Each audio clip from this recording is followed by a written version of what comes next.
In June 1942, during the siege of Sevastopol, Soviet coastal fortifications were hit by a projectile that penetrated deep into the bedrock of the peninsula.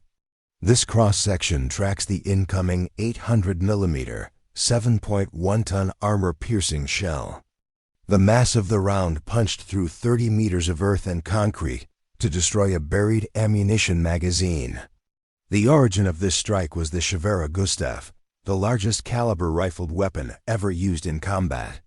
Looking at the officers in, the foreground provides a human scale to the 11.6-meter-tall machinery housing the gun.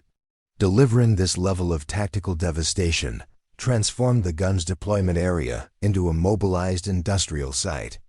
When fully assembled, the Schwerer Gustav measured 47.3 meters in length and weighed 1,350 metric tons. This comparison illustrates the scale. Next to a standard European locomotive and the 60-centimeter Karl Gerhardt siege mortar, the Gustav's physical dimensions are clear. The deployment of the Gustav reveals the physical limits of hyper-caliber artillery, where the logistics of assembly and structural support outscale the utility of the weapon itself. To understand why this weapon failed strategically, despite its tactical power, we must deconstruct the extreme supply chain required to fire a single shot. In the 1930s, German military planners faced a specific engineering constraint.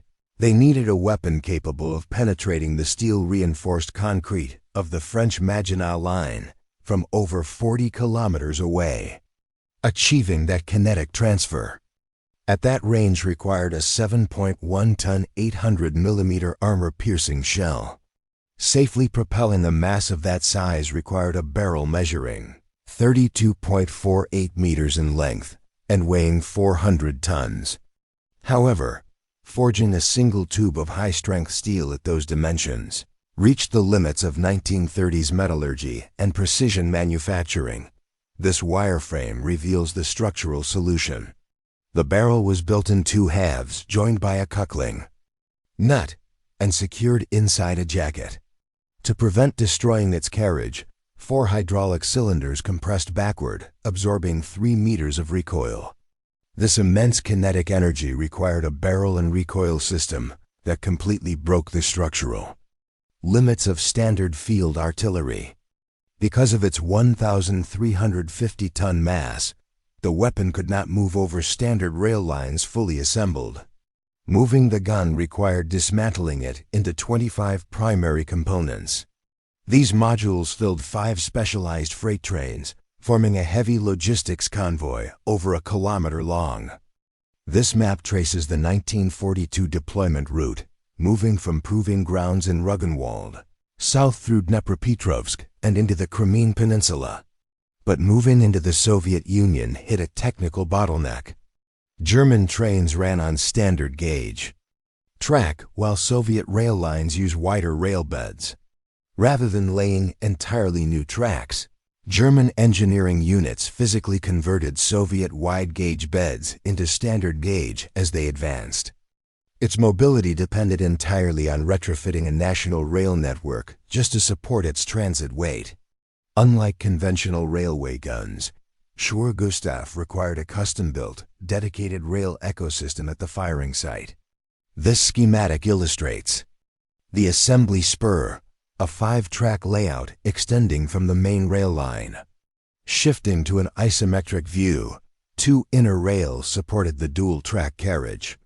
The outer rails carried massive 112-ton gantry cranes, and the 5th track delivered components to be hoisted into position.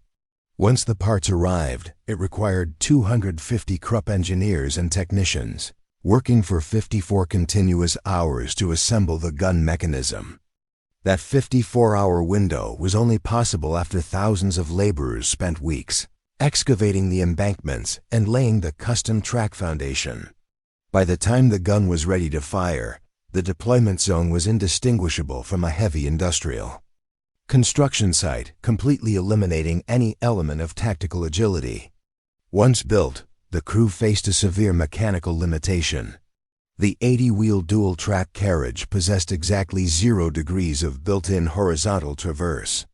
To aim the weapon, engineers relied on the layout shown in this overhead vector diagram. A 900-meter curved track arc, known as the shooting curve. Aiming required two 940-horsepower diesel-electric locomotives. These units physically shunted the 1,350-ton mass back and forth along the curve to align the barrel. Zooming in on the inner rails, rectangular steel stabilizing braces were bolted to the track to prevent the lateral recoil forces from warping the rails.